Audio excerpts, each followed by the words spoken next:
Hola, bendiciones. Soy coordinadora de Moms in Prayer para Costa Rica.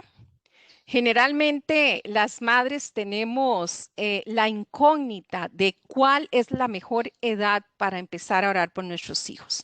Lo cierto es que así como Dios tiene planes de bien para cada uno de nosotras, también Satanás tiene planes de mal, aún desde que nuestros hijos están en el vientre.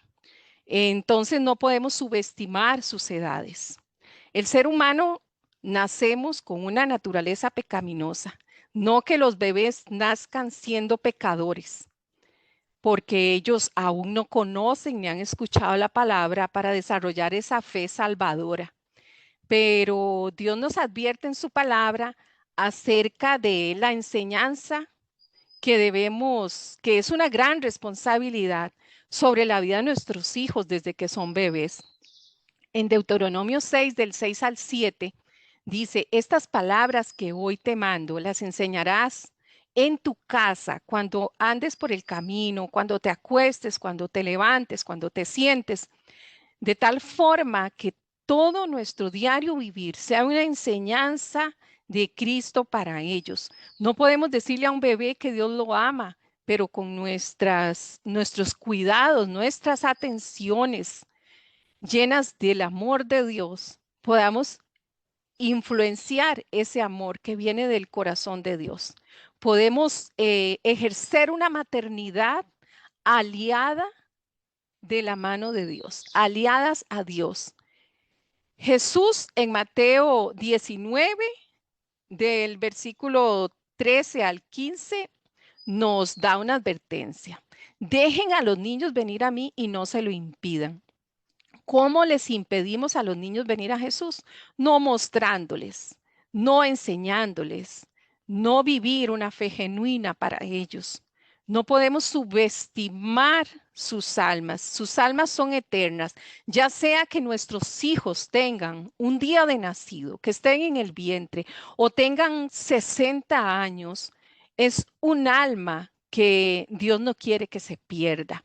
Y por eso nuestra siembra de eternidad debe ser desde el principio, desde que están en el vientre.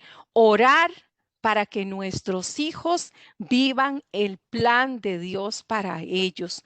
Conforme van creciendo, ellos necesitan cuidados, enseñanzas, responsabilidades, desarrollar en ellos dependencia de Dios, no la tal independencia que vive el mundo, sino que ellos aprendan a ser responsables, a aprender todo lo que hacen, a leer, escribir y que desde niños aprendan que todo lo que hacen es para la gloria de Dios. Así lo harán de la forma más exitosa. Conforme van llegando a esas etapas, de la adolescencia. A veces vemos la adolescencia como si Dios nos hubiera inventado una edad para pecar y nos afligimos de ver ciertos comportamientos, pero esos comportamientos no son propios de una edad, simplemente es pecado. ¿Cómo que decimos que cuando llegan a la adolescencia ya no nos quieren obedecer, ya quieren seguir su propio camino sin instrucciones? Pero necesitamos orar para que estos niños, estos jóvenes tengan un corazón humilde y sean sosegados y se dejen instruir, que no se dejen ir por esta corriente de que hay una edad permisiva, donde como están viviendo esa etapa, tienen que vivirla. Dios nos ha llamado a ser constantes en una vivencia con Él a través de su Espíritu Santo en Cristo Jesús. Y en el caso de las que hemos venido un poco tarde a la vida de nuestros hijos con este mensaje de salvación, nada está perdido. Es tiempo de que nosotras volvamos nuestros ojos al Señor, que reconozcamos en qué hemos fallado, por qué nuestros hijos se fueron por otro camino. Si bien es cierto, ellos son responsables de sus decisiones, nosotras tenemos una cuota de responsabilidad que debemos traer delante del Señor.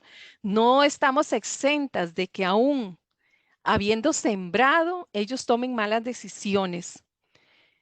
Pero si hay algo en que somos responsables, debemos pedirle perdón a Dios, pedirle al Señor que nos perdone de las acciones en que no fuimos diligentes, de aquellas cosas que no hicimos o dejamos de hacer por la vida espiritual de nuestros hijos. Pedimos perdón y nos encomendamos al Señor para poder de aquí en adelante tener una interacción conforme a la voluntad de Dios. No hay hijo que esté perdido, porque Dios sigue teniendo un plan redentor para ellos. Ese sacrificio de Jesús sigue vigente, aun que usted tenga un hijo pródigo, aun que se le haya salido de las manos. Siempre es bueno revisar nuestro corazón y de esa forma venir en arrepentimiento al Señor y no con culpas, porque las madres siempre cargamos muchas culpas. Por eso es necesario que cuando oremos pongamos primero nuestro corazón delante de Dios. Así usted lleve una vida piadosa. Siempre tenemos algo que Dios quiere cambiar en nuestras vidas, porque el cambio empieza por nosotras. A veces vemos como que ese hijo pródigo está muy mal, pero no sabemos qué hay en nuestros propios corazones. Y Dios quiere empezar por nosotras. Si como madre, abuela, tía, yo me someto a Dios, traigo el reino de Dios a mi vida, como dijo Jesús en esa linda oración que enseñó. Venga tu reino, venga Señor, gobiérneme. Una vez que Dios es el que ocupa el trono en mi corazón, entonces yo traigo el reino de Dios a mi casa. Y aunque a veces se tarde un poco de tiempo para ver un resultado, lo cierto es que el resultado de nuestras oraciones, el fruto de nuestras oraciones le corresponde a Dios, le corresponde a Jesús, quien fue el que murió en la cruz. Nuestras oraciones tienen que estar fundamentadas en la palabra para los niños, para los jóvenes, para los hijos adultos. La palabra de Dios dice, cuando Jesús enseñó a orar, dijo, hágase tu voluntad. A veces nos es más fácil decir, bueno, Dios, que se haga tu voluntad, ¿qué voy a hacer? No, la voluntad de Dios está en su palabra. Podemos tomar versículos, así como lo hacía Daniel, Jeremías, lo hizo el mismo Jesús. Tantas personas vinieron, se acercaron a Dios usando su misma palabra para reconocerlo primero por esa grandeza que Él tiene, reconocer sus pecados, nuestros pecados, dar gracias a Dios por esos hijos, porque aún que estén muy perdidos, Dios los usa para cumplir propósitos en nuestras vidas también. Y darle gracias a Dios porque sigue vigente su plan redentor para ellos. Una vez que damos gracias, tomamos la palabra para orar por ellos. ¿Por qué? Dice la palabra de Dios en el Evangelio de Juan 15:5, que separadas de Él nada podemos hacer. Y dice en ese mismo pasaje, en el versículo 7, si mis palabras permanecen en ustedes, pidan todo lo que quieran y les será hecho. Si las palabras de Dios abundan en nuestra mente y corazón, entonces nuestras oraciones no van a estar enfocadas en nuestra aflicción, en lo que vemos, sino en el deseo de Dios para nuestros hijos. Y también en Primera de Juan 5, 14 y 15 dice, y esta es la confianza que tenemos, que si pedimos algo conforme a su voluntad, Él nos escucha. Y si Él nos escucha, tendremos lo que le hayamos pedido. A veces pedimos cosas para estar bien nosotras. Si nuestros hijos andan en drogas, deseamos que no anden en drogas porque nos da vergüenza su condición. Pero más que nos dé vergüenza, pensemos en su salvación. Y esa es la voluntad de Dios, la salvación de ellos.